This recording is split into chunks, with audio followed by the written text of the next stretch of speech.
مشاهدينا الكرام في كل مكان، السلام عليكم ورحمة الله وبركاته.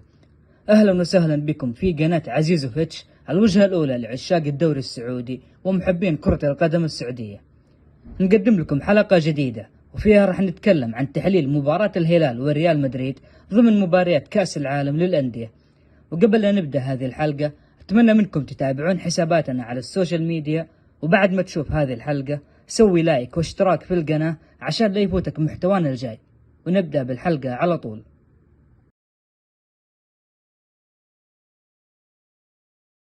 انتهت مباراة الهلال وريال مدريد بالتعادل الإيجابي بنتيجة 1-1. سجل هدف الهلال روبن نيفيز، وسجل هدف الريال غارسيا. الهلال ينتزع تعادل ثمين أمام كبير أوروبا ويظهر بشكل جميل ويقدم مباراة كبيرة للتاريخ في أول جولة من كأس العالم للأندية.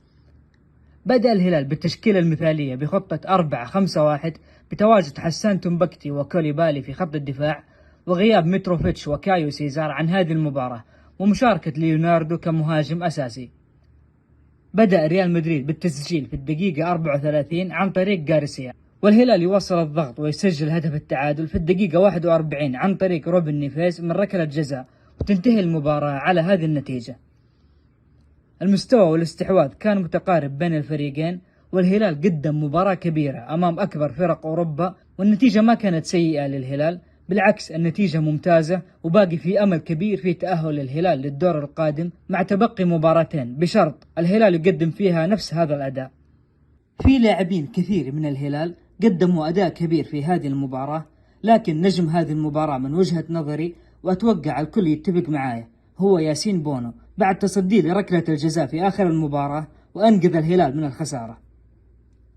مستوى كبير لسافيتش أمام ريال مدريد، وكان سبب في أفضلية الهلال في هذه المباراة، وسوى كل شيء فيها، وكان هو أول من يبني الهجمة وأول من يدافع ويساند لاعبين الوسط.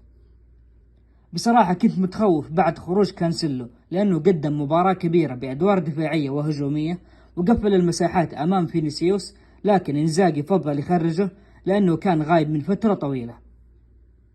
وعلى طاري إنزاغي مدرب الهلال الجديد، أعطى انطباع جيد في أول مباراة له مع الهلال وقدام أفضل فريق في أوروبا، وأظهر الهلال بشخصية كبيرة. ما أنسى روبن نيفيز صاحب هدف التعادل، واللي قدم مباراة كبيرة وشكل ثنائية رهيبة في الوسط مع سافيتش، وكانوا مكملين لبعض. في لقطة يمكن البعض ما أتكلم عنها، وهي بعد إنقاذ بونو لركلة الجزاء، واللقطة هي إنقاذ حسان تومبكتي لمرمى الهلال من هدف محقق بعد تدخله على فالفيردي. وارجعوا للقطة وشوفوها. بيني وبينكم الهلال لو كان عنده مهاجم كبير كان ممكن يخلص المباراة لصالحه، ولو كان موجود متروفيتش على أقل تقدير لاختلفت نتيجة المباراة. ما ننسى غيابات ريال مدريد وعلى رأسهم إمبابي، واللي كانت مؤثرة جدا، والبعض يقول أن ريال مدريد معظم عناصره اللي شاركوا من الصف الثاني، وهذا غير صحيح لأن الريال عنده البديل الجاهز. نشوف ترتيب المجموعة بعد نهاية الجولة الأولى. طبعا الهلال والريال تعادلوا، وسالسبورغ فاز على باتشوكا ويتصدر المجموعة. والجولة الجاية الهلال بيلعب مع سالسبورغ، وريال مدريد بيلعب مع باتشوكا، وفي حال تعثر الهلال بالخسارة لا سمح الله وفوز سالسبورغ بتصعب الأمور وبنسبة كبيرة، يعني خروج الهلال من البطولة. لكن إذا فاز الهلال إن شاء الله هذا يعني بنسبة كبيرة تأهل الهلال إلى الدور القادم، وبإذن الله الهلال قادر على التأهل.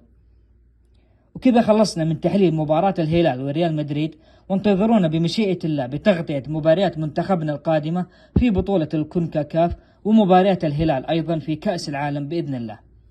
وفي الختام حتى لا يفوتك محتوانا الجاي، أتمنى منك بعد ما تشوف هذه الحلقة تسوي لايك واشتراك في القناة عشان ما تضيع قناتي، وتقدر ترجع لها في أي وقت، وتأكد من تفعيل جرس التنبيهات عشان يوصل لك كل جديد في قناتي. في أمان الله.